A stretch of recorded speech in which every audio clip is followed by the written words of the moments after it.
बोधकथेचे नाव आहे सफरचंदाचे झाड. एकेकाळी एका जंगलात एक मोठे सफरचंदाचे झाड होते. एक लहान मुलगा रोज त्या झाडावर खेळायला यायचा. तो कधी झाडाच्या फांदीला लटकायचा, कधी फळे तोडायचा, तर कधी इकडे तिकडे उड्या मारायचा. ते सफरचंदाचे झाड त्या मुलामुळे खूप आनंदी होते.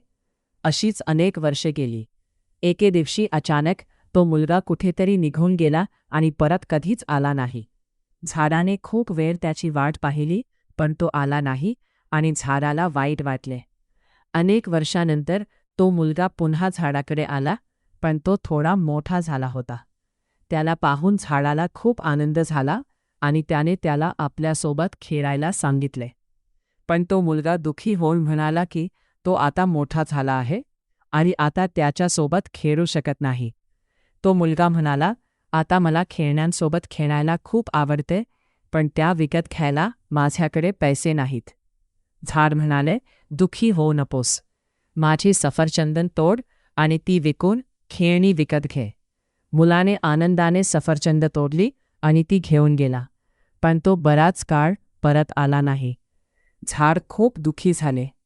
अचानक बऱ्याच काळाने तो मुलगा, जो आता तरुण झाला होता, परत आला.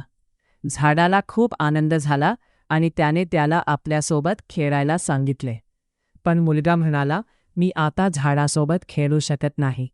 मला पैशांची गरज आहे, कारण मला माझ्या मुलांसाठी घर बांधायचे आहे. झाड म्हणाले, माझ्या फांद्या खूप मजबूत आहेत, तू त्या तोडून घेऊन जा आणि स्वतःसाठी घर बांध.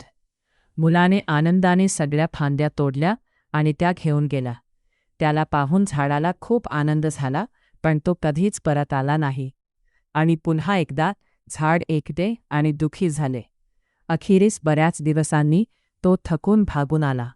मग झाड दुःखाने म्हणाले, आता माझ्याकडे फळेही नाहीत आणि लाकूडही नाही, त्यामुळे मी तुला मदत करू शकत नाही. म्हातारा म्हणाला, आता मला कोणत्याही मदतीची गरज नाही. मला फक्त एक अशी जागा हवी आहे जिथे मी आपले उरलेले आयुष्य आरामात घालवू शकेल.